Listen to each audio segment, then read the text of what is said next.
Alors, je vous avais promis la semaine dernière de vous présenter la crypte de l'église Notre-Dame de Mont-de-Vent-Sacé.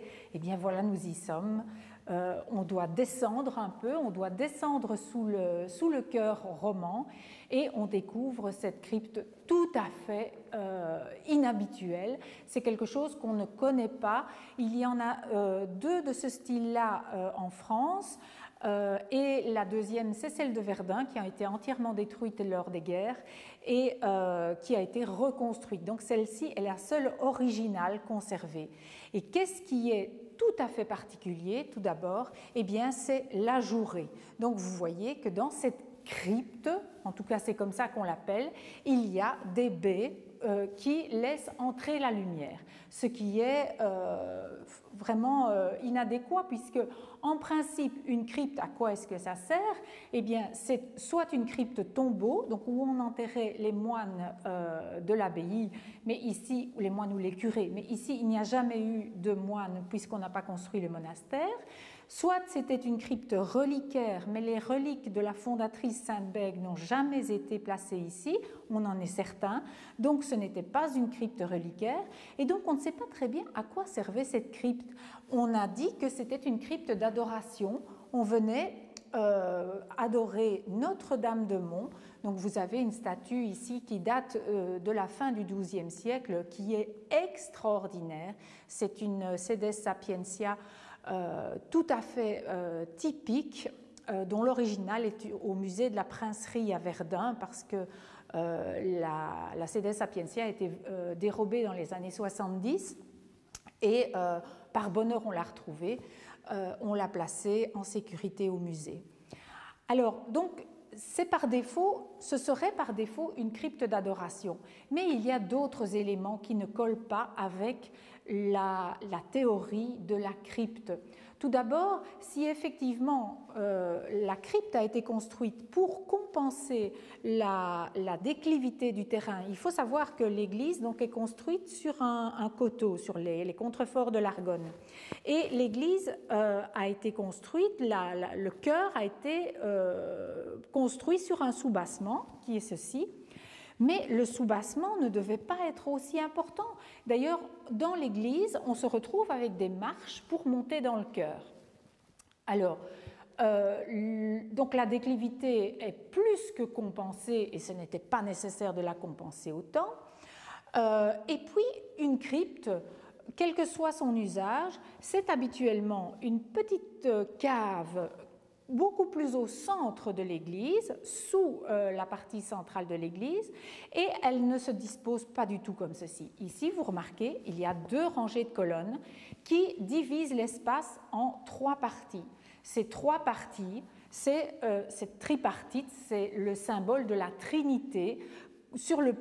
C'est un plan qu'on utilise habituellement pour construire une église et non pas une crypte. De même, il y a un chœur à 5 pans et un autel en pierre. Donc, on se trouve beaucoup plus vraisemblablement dans quelque chose qui ressemble à une église. Quels sont les autres arguments qu'on a pour justifier une telle hypothèse? Parce que cette hypothèse ne repose que sur la tradition orale ou sur des observations, mais on n'a pas pu retrouver les documents qui le prouvent, on n'a que des indices. Alors je vous explique les indices parce que j'ai tellement envie d'y croire. Tout d'abord, les colonnes. Alors les colonnes, elles sont très particulières. On a souvent plutôt des colonnes à tambour superposées. Or ici, on a des colonnes monolithiques, taillées dans un seul bloc de pierre. Des colonnes comme ceci, c'est tout à fait classique des atriums romains. Or, nous nous situons à quelques kilomètres à peine de l'ancien oppidum de Dun-sur-Meuse et on sait qu'il y avait des villas romaines avec des atriums là-bas. Il se pourrait que ces colonnes soient des colonnes de récupération des ruines romaines de Dun-sur-Meuse. Alors, quand on regarde la hauteur des colonnes et qu'on voit ma taille, j'ai une taille moyenne, mais qui est grande pour une personne du Moyen-Âge, la hauteur de la colonne aurait suffi à laisser le passage. Or, qu'est-ce qu'on constate? On a des chapiteaux démesurés par-dessus ces colonnes, des chapiteaux extrêmement imposants qui donnent de la hauteur et qui plus est, par-dessus ces chapiteaux, on n'a non pas les arcs en plein cintre, mais des arcs en plein cintre surhaussés. Donc il y a une volonté de donner de la hauteur à la pièce, ce qu'on ne trouve habituellement pas dans une crypte. Alors, ces chapiteaux aussi sont très très particuliers. Donc je vous ai dit, ils sont très massifs. Ils sont semblables 2 à 2. Donc si on regarde ces deux-ci, ils sont semblables. Si on regarde les deux suivants, ils sont également semblables, mais différents des deux premiers. Et si on regarde ces deux-ci, ils sont semblables aussi, au détail près que celui-ci est inachevé. Celui-ci est inachevé sur un côté, donc on n'a pas le détail des éléments. Et quand on regarde la forme de ce côté-ci du chapiteau, on a un cône tronqué en carré qui ressemble, à s'y méprendre, aux chapiteaux qu'on a dans les églises mérovingiennes, donc au VIe et VIIe siècle. Est-ce que, donc c'est une hypothèse, je le répète, c'est une hypothèse, est-ce que nous ne nous trouverions pas en présence de la première église construite par Sainte-Bègue en 680 avant de se rendre à Andenne en Belgique pour y construire son monastère? Est-ce que ce ne serait pas la première petite église avec les chapiteaux mérovingiens qu'on aurait resculptés en remettant au goût du jour la première église quand on a construit la nouvelle église par la suite? Il faut imaginer aussi que les religieuses venues d'Andenne au XIe siècle n'auraient jamais arasé la première église construite par leur fondatrice pour reconstruire leur monastère par-dessus. Si cette première église a bien existé, elles l'auront certainement conservée. Est-ce que ce n'est pas la première église? Voilà, je vous invite maintenant dans les combles de l'église qu'on ne visite pas malheureusement parce que c'est très très compliqué d'y accéder, mais on peut avoir une vue sur les boiseries qui étaient en châtaignier. C'est un bois imputrescible et qui n'attire pas les insectes, et donc une partie de la charpente est encore d'origine. Je vous emmène au-dessus des voûtes de Notre-Dame, donc dans la charpente qui a été restaurée bien sûr, mais qui est encore quasi la charpente d'origine. Elle était plus ou moins comme ça à l'origine. Et donc on se trouve vraiment au-dessus ici de la voûte de la nef centrale. Il faut savoir que la partie nord de l'église a été fortifiée au XVIIe siècle et il y a encore un chemin de ronde qui malheureusement n'est plus accessible, mais il y avait un chemin de ronde qui permettait aux soldats d'avoir une vue sur la vallée de la Meuse à partir des combles de l'église. Et si on poursuit un peu plus loin, on arrive dans l'énorme clocher du XVe siècle et on peut admirer les cloches qui sonnent encore à midi et à 7 heures le soir, comme c'était le cas depuis des siècles. À nouveau, rien que pour vous, on est au sommet de la tour clocher du XVe siècle. Les cloches ne sont malheureusement pas d'origine, elles ont été pourtant fondues dans le village. Elles ont été dérobées par les Allemands, comme c'était le cas partout lors de la guerre 14. Mais nous avons conservé 3 énormes cloches qui sonnent toujours, tous les jours, à midi et à 7 heures le soir, et qui annoncent les repas dans tout le village. Donc on est très très heureux de les avoir. Il faut regarder ce qu'on appelle le mouton, donc l'endroit où est accrochée la cloche. Aujourd'hui, elle balance grâce à un système électrique, mais à l'époque, on sonnait les cloches, donc il y avait une énorme corde qui descendait dans le massif occidental de l'église, avec laquelle on pouvait agiter les cloches pour les faire sonner. Donc il y a 3 grosses cloches, plus un petit carillon sur le transept qui sonne le quart et la demi. Alors voilà, les marches, l'escalier ici en pierre, en colimaçon, est extrêmement difficilement praticable parce que les marches sont usées par le passage des soldats qui accédaient par ici, c'était le seul accès, qui accédaient par ici au chemin de ronde sur le côté nord.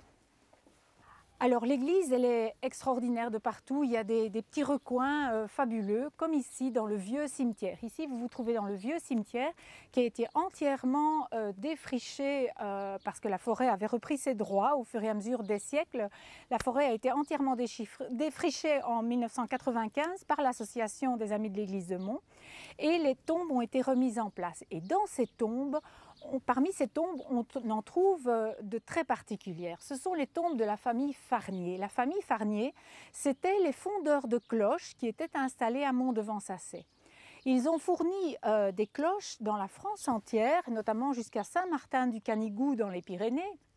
Mais la famille Farnier a été entièrement décimée par plusieurs épidémies qui ont fait mourir près d'un tiers de la population du village, notamment en 1854. Et on peut lire sur cette tombe, c'est vraiment très prenant, très émouvant, qu'ici reposent les corps d'Adolphe Farnier, qui est mort le 31 août 1854, père de Mathilde Farnier, décédée le même jour, et de Zoé Farnier qui est décédée le 5 septembre suivant. Donc toute la famille a été décimée par le choléra qui sévissait encore ici au XIXe siècle. Et ensuite, comble de malchance, un seul des fils Farnier a survécu au choléra. Et en 1908, il a été lui-même emporté par la grippe qui a emporté le reste de la famille et de la population du village. Et on voit ici les tombes des autres personnes de la famille. Il y a une pierre tout à fait particulière sur une des tombes. Si vous le voyez bien, c'est une pierre qui est marquée d'un cercle. La légende dans le village raconte, mais bon, c'est une légende comme toutes les légendes, raconte que, en hommage à la famille Farnier, on avait scellé une cloche en or sur cette pierre pour marquer l'endroit où était inhumée la famille. Et cette cloche a évidemment disparu, mais il est beaucoup plus probable qu'elle était en laiton. Alors à Mont-de-Vent-Sassay, nous avons une particularité, nous avons un arbre qui est quasi monument historique. En fait, je vous ai raconté tout à l'heure que dans le clocher de l'église, les cloches ont été dérobées par les Allemands et donc pendant des années après la guerre, le temps de reconstruire, on n'a pas pu disposer des cloches pour sonner la messe. Alors dans chaque village, on se débrouillait comme on pouvait. Et à Mont-de-Vent-Sassay, on avait récupéré des bonbonnes de gaz des compagnies d'aérostiers qu'on suspendait ici au marronnier et un enfant de chœur frappait avec une barre de fer sur la bonbonne pour sonner la messe. Ça donnait l'illusion du son de la cloche.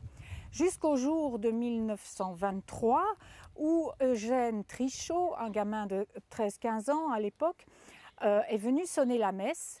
Mais la bonbonne était chargée et la bonbonne a explosé, faisant exploser le marronnier. Eugène est mort. Sa maman, qui était enceinte à l'époque de plusieurs mois, a donné naissance 4 mois plus tard à une petite fille qu'on a prénommée Eugénie.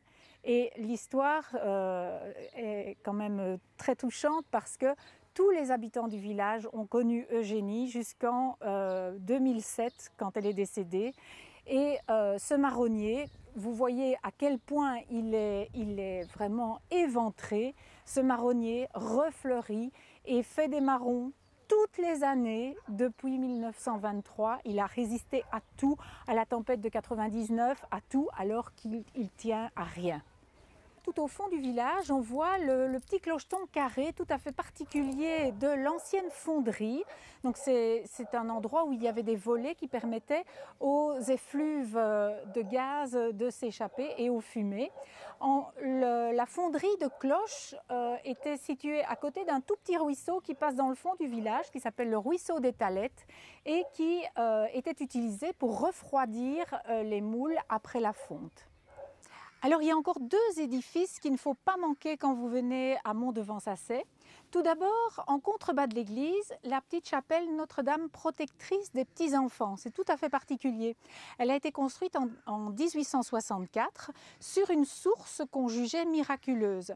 En fait, tous les premiers dimanches de mai, depuis des dizaines d'années, dans le village, il y a un pèlerinage. On va chercher tous les enfants du village, on les amène à la petite chapelle et on les plonge dans la source qui est en contrebas de la chapelle. On estime que les enfants sont guéris de leur maladie, principalement de leur maladie des yeux. Et ça s'adresse principalement aux enfants, ce qui est tout à fait étonnant parce qu'il faut savoir que Sainte Bègue, la fondatrice de la première église en 680, est invoquée pour les maladies des enfants. Et quand on va à la collégiale Sainte Bègue à Andenne, on peut avoir accès au tombeau de Sainte Bègue sur lequel sont déposés toute une série d'ex-voto, des petits chaussons, des nounours, et qui montrent, qui remercient pour une grâce obtenue de Sainte Bègue. La corrélation entre le pouvoir de Sainte Bègue et les pouvoirs qu'on attribuait à l'eau de cette petite chapelle, c'est tout à fait étonnant à plusieurs siècles de distance. Alors un deuxième édifice aussi, toujours lié à l'eau, on est à Mont-de-Vent-Sassay, tout est lié à l'eau à Mont-de-Vent-Sassay. Un deuxième édifice absolument extraordinaire, c'est le lavoir mairie qui se situe au centre du village. Donc le village est un peu décalé par rapport à l'église qui le surplombe. Alors, le lavoir mairie, c'est un concept tout à fait particulier. Il n'en existe que 3 ou 4 encore dans la Meuse. On avait un lavoir qui était couvert et au-dessus, on installait les locaux de la mairie.